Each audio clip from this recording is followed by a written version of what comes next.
சூளுரைத்தார்கள். ஒரு புறம் கதீஜா ரலியல்லாஹுடைய குடும்பத்தார்கள் முகம்மதிற்கு ஏதாவது சங்கடமான சூழ்நிலை ஏற்பட்டால் அதற்கு பதிலடி மிக கடுமையாக இருக்கும் என்று இன்னொரு புறம் சூளுரைத்தார்கள்.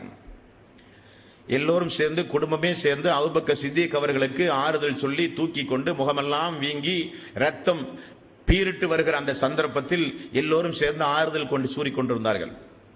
தண்ணீர் குடித்து பேசுகிற சுயநலம் வந்தவுடன் கூட இருந்த ரசூலுல்லாஹி ஸல்லல்லாஹு அலைஹி வஸல்லம் அவர்களை காணவில்லை. நான் மட்டும் இருக்கிறேன். உடனே தாயை பார்த்து அல்லாஹ்வுடைய ரசூல் எப்படி இருக்கிறார்கள் என்று கேட்டார்கள். எடுத்த உடனே முதல் வார்த்தை, அல்லாஹ்வுடைய ரசூல் எங்கே, அவர் எப்படி இருக்கிறார்? அவரை பற்றி எனக்கு ஒன்றும் தெரியாத மகனே, அவர் உன்னுடைய உள்ளத்தில் இந்த அளவுக்கு குறுகிய நேரத்தில் இந்த அளவுக்கு என்னை விட உன்னுடைய குடும்பத்தாரை விட இந்த அளவுக்கு உன்னுடைய உள்ளத்தில் அவர் இடம் பிடித்தார் என்றால் எனக்கு மிகப்பெரிய ஆச்சரியம். தாய் சொல்லுகிறாள், மிகப்பெரிய ஆச்சரியம் எனக்கு. ஆமாம், அல்லாஹ்வுடைய ரசூலை பார்த்த பிறகுதான் நான் உணவு உண்பேன். உடனே ரசூலுல்லாஹி ஸல்லல்லாஹு அலைஹி வஸல்லம் இந்த செய்தியை கேட்டு அர்க்கமுடைய வீட்டிலே அமர்ந்து அல்லாஹ்வுடைய ரசூல் மிகப்பெரிய பதட்டத்தோடு இருக்கிறார்கள். காரணம், தன்னுடைய தோழருக்கு என்னானது, தன்னுடைய தோழர் என்ன நிலையில் இருக்கிறார், தன்னுடைய தோழர் எவ்வளவு மென்மையானவர், தன்னுடைய தோழரை போல இந்த மக்கத்து பெருவீதியில் இரக்க குணமுடையவர் ஒருவர் கூட இருக்க முடியாது, அவருக்கு என்ன ஆனது? ரசூலுல்லாஹி ஸல்லல்லாஹு அலைஹி வஸல்லம் சங்கடப்பட்டு கொண்டிருந்த நேரத்தில் தாயை கையிலே பிடித்துக் கொண்டு அல்லாஹ்வுடைய ரசூலை பார்க்க வந்து கொண்டிருந்த அந்த சம்பவம் வரலாற்றில் முக்கியத்துவம் வாய்ந்த ஒரு சம்பவம். தேம்பி தேம்பி அழுது பரிதாப முகத்தோடு அபூபக்கர் வருவார் என்று ரசூலுல்லாஹி ஸல்லல்லாஹு அலைஹி வஸல்லம் எதிர்பார்த்துக் கொண்டிருந்தார். ஆனால் வருகிற அபூபக்கர் சித்திக் அவர்கள் தன்னுடைய தாயை கையிலே பிடித்து சிரித்துக் கொண்டு வருகிறார். மிகப்பெரிய ஒரு வித்தியாசம்.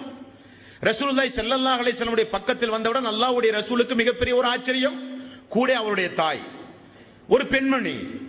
அபூபக்கர் சித்திக் அவர்கள் சொன்னார்கள், யா ரசூலல்லாஹ், என்னுடைய தாயும் தந்தையும் உங்களுக்கு அர்ப்பணமாகட்டும். எனது தாய்க்கு அல்லாஹ்வுடைய திருநாமத்தை கொண்டு எனது தாய்க்கு இஸ்லாத்தை சொல்லுங்கள் யா ரசூலல்லாஹ்.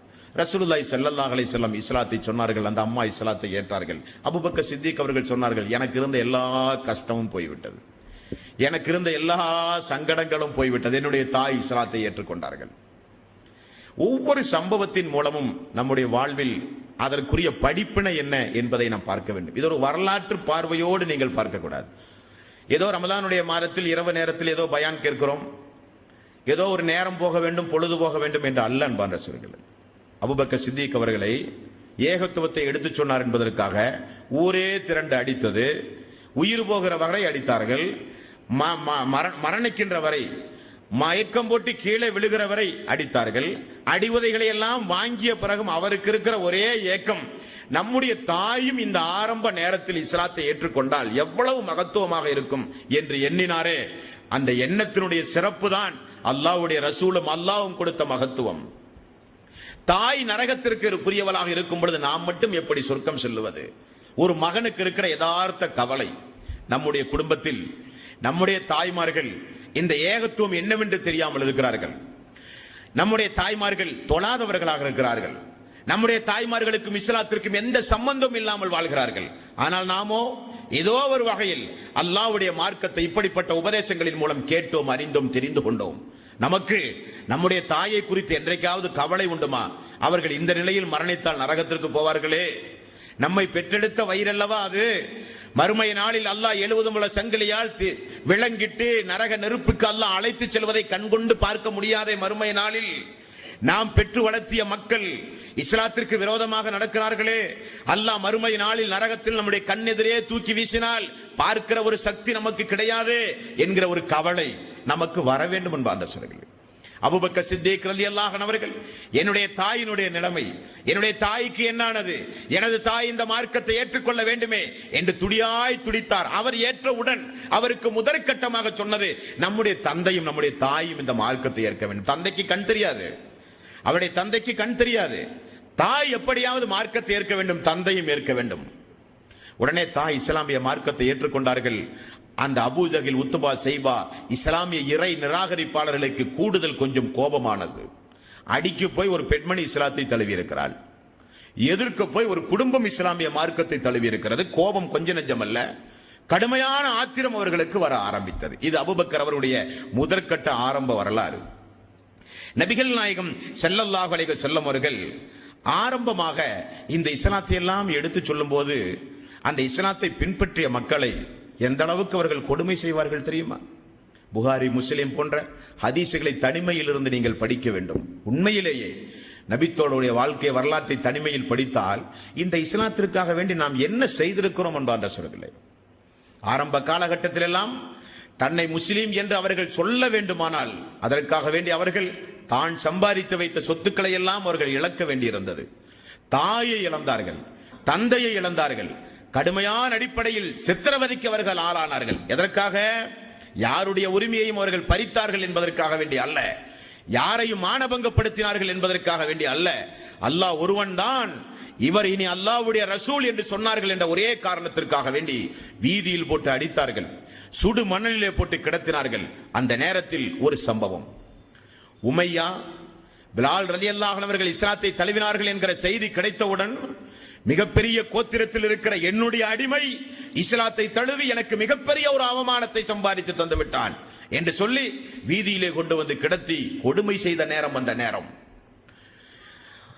ஆரம்ப நேரத்தில் எல்லாம் அம்மார், யாசிர், சுஹைர், பிலால் இப்படி ஒரு 5-6 பேரை தினசரி வீதியிலே கொண்டு வந்து அடிப்பது அவர்களுக்கு வழக்கம்.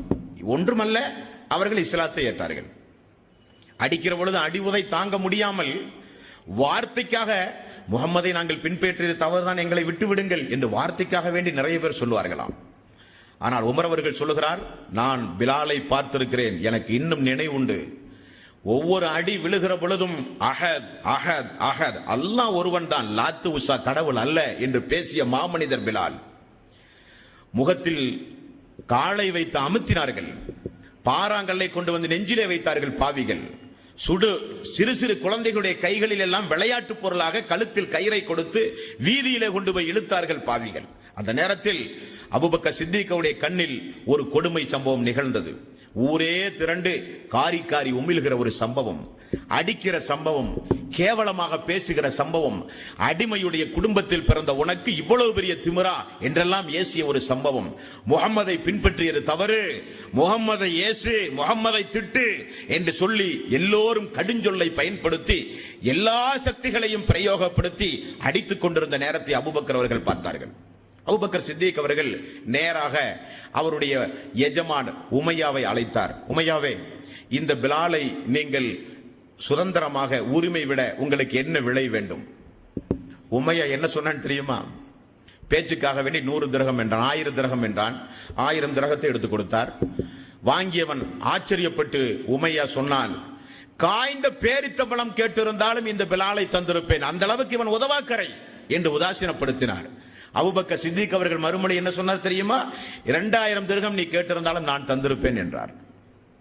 பிலால் அவர்களை உரிமை விட்ட ஒரு சம்பவத்தை பிலால் ரலியல்லாஹு அன்ஹு அவர்கள் திரும்ப ரசூலுல்லாஹி ஸல்லல்லாஹு அலைஹி வஸல்லம் மௌத்துக்கு பிறகு அல்லாஹ்வுடைய தூதரை அடக்கி கலீஃபாவை தீர்மானம் செய்த பிறகு பிலால் ரலியல்லாஹு அன்ஹு அவர்கள் அபூபக்கர் சித்திக் அவரிடத்திலே வந்து சொன்னார், அபூபக்கர் அவர்களே, அல்லாஹ்வுடைய ரசூலுடைய மரணத்திற்கு பிறகு இனி மதீனாவில் வாழ எனக்கு மனமில்லை, நான் வேறு ஊர் சென்று வாழப் போகிறேன், ஹிஜ்ரத் செய்ய போகிறேன் என்றார். அபூபக்கர் சித்திக் அவர்கள் நீங்கள் இங்கே இருங்கள் என்றார். அப்பொழுது பிலால் அவர்கள் சொன்ன ஒரு வார்த்தை உண்டு, நீங்கள் உங்களுக்காக வேண்டி அந்த மக்காவில் என்னை அடிமை விட்டு இருந்தால் நான் உங்களுக்கு, நீங்கள் எஜமான, நான் அடிமையாக உங்களோடு இருக்கிறேன், நீங்கள் அல்லாஹ்வுக்காக வேண்டி என்னை உரிமை விட்டது உண்மையானால் என்னை விட்டு விடுங்கள், நான் போகிறேன் என்றார். பிறகு பல சமரசத்திற்கு பிறகு அபூபக்கர் சித்திக் அவருடைய ஆட்சி காலம் வரை பிலால் அவர்கள் இருந்தார். அபூபக்கரும் மரணித்து போனார், அவரால் தாங்க முடியவில்லை, ஊர் விட்டு ஊர் சென்று உமருடைய ஆட்சி காலத்திற்கு பிறகு எங்கோ மரணித்தார் என்று ஹதீஸ்களிலே பார்க்கிறோம். அப்ப அபூபக்கர் சித்திக் அவர்கள் ஆரம்ப காலகட்டத்தில் இஸ்லாத்தை ஏற்றுக்கொண்ட மக்கள் எல்லாம் பாதிக்கப்படும் பொழுது, பொருளாதாரத்தை இழக்கும் பொழுது, வீட்டை விட்டு துரத்தி அடிக்கப்படும் பொழுது எல்லோரையும் அரவணைத்து அரவணைத்து அரவணைத்து அதற்காக வேண்டி தன்னுடைய சொத்துக்களை எல்லாம் வாரி இறைத்தார். அடிமைகளை விடுதலை செய்ய பாதிக்கப்பட்ட மக்கள் ஓடி வரும் பொழுது இஸ்லாத்தை ஏற்றார் என்று கிராமத்திலே ஒரு செய்தி வரும். ஏற்ற உடனே கிராமத்து மக்கள் எல்லாம் அடித்து கிராமத்திலே இருந்து துரத்தி இருப்பார்கள், ஓடி வருவார்கள் அர்க்கம் அவருடைய வீட்டுக்கு, அல்லாஹ்வுடைய ரசூலோடு அமர்வார்கள். அவருடைய முழு செலவும் யார் ரசூலல்லாஹ் என்னுடையது என்பார் அபூபக்கர் சித்திக் அவர்கள். ஆகவேதான் ரசூலுல்லாஹி ஸல்லல்லாஹு அலைஹி வஸல்லம் பல நேரங்களிலும் அபூபக்கர் சித்திக் அவர்களை மக்களுக்கு நினைவுபடுத்தி இருக்கிறார். மக்களுக்கு நினைவுபடுத்திய சம்பவத்தில் ஒரு பிரதான சம்பவம், ஒரு நாள் உமர் அவர்களுக்கும் அபூபக்கர் சித்திக் அவர்களுக்கும் சிறிய ஒரு வாய் தகராறு. இந்த வாய் தகராறு ஏற்படும் பொழுது கொஞ்சம் கோபப்படுகிறார்கள் அபூபக்கர் சித்திக் ரலியல்லாஹு அன்ஹு. கோபப்பட்டவுடன் உடனே தன்னை திருத்திக் கொண்டு உமர் அவர்களிடத்திலே மன்னிப்பும் அதே சபையிலே கேட்கிறார். உமர் அவர்கள் சிறிது கோபக்காரர். அபூபக்கர் அவர்கள் மன்னிப்பு கேட்ட பிறகும் உங்களை மன்னிக்க நான் தயாராக இல்லை என்று உமர் அவர்கள் வீம்பு பிடிக்க ஆரம்பிக்கிறார். உடனே ஒரு மனிதனுக்கு மனசு நோகுமாறு நாம் நடந்தால் அவர் மன்னிக்காதவரை அல்லாஹ் மன்னிக்க மாட்டானே. உடனே இவர் பரிகாரம் தேடி ரசூலுல்லாஹி ஸல்லல்லாஹு அலைஹி வஸல்லம் அவர்களை பார்ப்பதற்காக வேண்டி ஓடுகிறார். அல்லாஹ்வுடைய தூதர் சஹாபாக்களோடு பேசிக் கொண்டிருந்த ஒரு நேரம் தன்னுடைய ஆடையை உயர்த்தி பிடித்து வேகமாக வருவதை பார்த்து ரசூலுல்லாஹி ஸல்லல்லாஹு அலைஹி வஸல்லம் அவர்கள் தன்னுடைய இன்னபிற தோழர்களிடத்திலே சொன்னார், என்னுடைய தோழர் அபூபக்கர் வருகிற வேகத்தை பார்த்தால் நம்மோடு ஏதோ வழக்காடு வரப்போவதை போல இருக்கிறது. உடனே வந்தார், அல்லாஹ்வுடைய ரசூலுக்கு அருகிலே அமர்ந்தார். அஸ்ஸலாமு அலைக்கும் யா ரசூலல்லாஹ். வலைக்கும் இஸ்லாம். என்ன தோழரே, எனக்கும் உமருக்கும் இப்படிப்பட்ட ஒரு வழக்கு நடந்தது. நான் கோபப்பட்டேன், மன்னிப்பு கேட்டேன். அவர் என்னை மன்னிக்க தயாராக இல்லை என்று சொல்லி என்னை உதாசீனப்படுத்தி விட்டார் யா ரசூலல்லாஹ். ரசூலுல்லாஹி ஸல்லல்லாஹு அலைஹி வஸல்லம் 3 முறை அபூபக்கர் சித்திக் அவர்களுக்கு சொன்ன ஒரு ஆறுதல் வாக்கு புகாரியிலே உண்டு. அல்லாஹ் உன்னை கைவிட மாட்டான், பொறுமையாக இருங்கள், உங்களுடைய பாவம் மன்னிக்கப்படும். 3 முறை திரும்ப திரும்ப சொன்ன பிறகு அபூபக்கர் சித்திக் அவர்கள் அழுகையை நிப்பாட்டினார். உமர் ரலியல்லாஹு அன்ஹு அவர்களுக்கு திடீரென ஒரு சிந்தனை. வயதில் மூத்தவர், ஆரம்பத்திலே இஸ்லாத்தை தழுவியவர், நாமெல்லாம் இப்பொழுதுதான் இஸ்லாமிய மார்க்கத்தை ஏற்றுக்கொண்டோம். தூதருடைய தோழர், எல்லோருக்கும் நன்மையை செய்யக்கூடியவர். கோபப்பட்டு என்னதான் அவர் பேசியிருந்தாலும் நாம் அவரை மன்னிக்காமல் நாமும் திரும்ப கோபப்பட்டது சரியல்லவே என்று சொல்லி உமர் ரலியல்லாஹு அன்ஹு அவர்கள் அபூபக்கர் சித்திக்குடைய வீட்டுக்கு ஓடுகிறார்கள். வீட்டுக்கு போய் அஸ்மா அவருடைய மகளிடத்திலே கேட்கிறார், எங்கே உம்முடைய தந்தை? தந்தை வீட்டுக்கு வரவில்லையே. அப்படியா? ரசூலுல்லாஹி ஸல்லல்லாஹு அலைஹி வஸல்லம் ஓடுகிறார். உமர் அவர்கள் வருகிற வேகத்தை அல்லாஹ்வுடைய ரசூல் பார்க்கிறார். அல்லாஹ்வுடைய ரசூலுடைய முகமெல்லாம் மாறி மாதுளம் பழம் போல கண்கள் எல்லாம் சிவந்து, ரசூலுல்லாஹி ஸல்லல்லாஹு அலைஹி வஸல்லம் முகமெல்லாம் கோபத்தினுடைய வெளிப்பாடு. அல்லாஹ்வுடைய தூதருடைய கோபத்துடைய வெளிப்பாட்டை பார்த்தவுடன் அபூபக்கர் அவர்கள் மீண்டும் அழுக ஆரம்பித்தார். யா ரசூலல்லாஹ், உமரின் மீது எந்த கோபமும் இல்லை, நான் தான் அநியாயக்காரன், நான் தான் அநீதி இழைத்தேன், உமரின் மீது எந்த கோபமும் இல்லை என்று அல்லாஹ்வுடைய ரசூலை சமாதானப்படுத்துகிறார். ரசூலுல்லாஹி ஸல்லல்லாஹு அலைஹி வஸல்லம் அபூபக்கர் அவர்கள் வந்தவுடன் ஒன்றும் சொல்லவில்லை, 2 வார்த்தையை சொன்னார்கள். எல்லோரும் தெரிந்து கொள்ளுங்கள், உங்களுக்கு எல்லாம் ஒரு விஷயத்தை சொல்லுகிறேன். நான் ஆரம்பத்தில் நான் என்னை இறைத்தூதர் என்று சொல்லும் பொழுது எல்லோரும் என்னை பொய்ப்பித்தீர்கள். உண்மைதான், அவர்தான் அல்லாஹ்வுடைய ரசூல் என்று என்னை உண்மைப்படுத்திய மாமனிதர் இந்த அபூபக்கர். உங்களுக்கு தெரியாதா? இந்த அபூபக்கர் சித்திக் ரலியல்லாஹு அன்ஹு அவர்கள் தன்னுடைய உடலை, தன்னுடைய பொருளாதாரத்தை, தன்னுடைய நேரத்தை முழுக்க ஆரம்பமாக என்னுடைய காலுக்கடியில் கொண்டு வந்து இஸ்லாமிய வளர்ச்சிக்காக வேண்டி கொண்டு வந்து செலவழித்த தியாகி என்னுடைய அபூபக்கர். ஆகவே நான் கேட்கிறேன், எனக்காக வேண்டி என்னுடைய அபூபக்கரை நீங்கள் மன்னிக்க கூடாதா? என்னுடைய அபூபக்கரை நீங்கள் பொருத்தப்படக்கூடாதா? என்னுடைய அபூபக்கரின் மீது உங்களுக்கு இரக்கம் வர வேண்டாமா? என்னுடைய அபூபக்கரின் மீது நீங்கள் கோபப்படலாமா? ரசூலுல்லாஹி ஸல்லல்லாஹு அலைஹி வஸல்லம் 2 முறை சொன்னார்கள். அந்த ஹதீஸினுடைய கடைசி வரியை நீங்கள் உன்னிப்பாக பார்த்தால் அந்த ஹதீஸ் எப்படி முடிகிறது என்றால், அல்லாஹ்வுடைய ரசூல் இப்படி ஒரு சம்பவத்தில் அவரை முன்னிலைப்படுத்தி சொன்ன பிறகு மக்கள் யாரும் மரணிக்கின்ற வரை அபூபக்கர் சித்திக் அவருடைய மனசு நோகுமாறு கூட நடக்கவில்லையாம். அந்த அளவுக்கு நபிகள் நாயகம் ஸல்லல்லாஹு அலைஹி வஸல்லம் அவர்கள் சிலாகித்து சொன்ன ஒரு மாமனிதர் இந்த அபூ ஹுரைரா அபூபக்கர் சித்திக் ரலியல்லாஹு அன்ஹு அவர்கள். இனி இவருக்கு இந்த சித்திக் என்கிற அடைமொழியை அல்லாஹ்வுடைய ரசூல் எப்பொழுது கொடுத்தார்? அபூபக்கர் என்றுதான் பெயர் இருந்தது. எப்பொழுது கொடுத்தார்? ஒரு நாள் இதே போல இஸ்லாமியர்கள் எல்லாம் சேர்ந்து அபூபக்கர் சித்திக் அவருடைய வீட்டுக்கு ஒரு நாள் படையெடுத்து ஓடினார்கள். எப்பொழுது? அல்லாஹ்வுடைய ரசூல் மிஅராஜுக்கு போயிட்டு வந்த பிறகு மக்களை எல்லாம் சந்தித்து நடந்த சம்பவத்தை எல்லாம் சொல்லிக் கொண்டிருந்தார். எல்லோரும் சிரிக்க ஆரம்பித்தார்கள், ஏளனம் செய்ய ஆரம்பித்தார்கள். இஸ்லாத்தை ஏற்றுக்கொண்ட மக்களே தடுமாற ஆரம்பித்தார்கள்.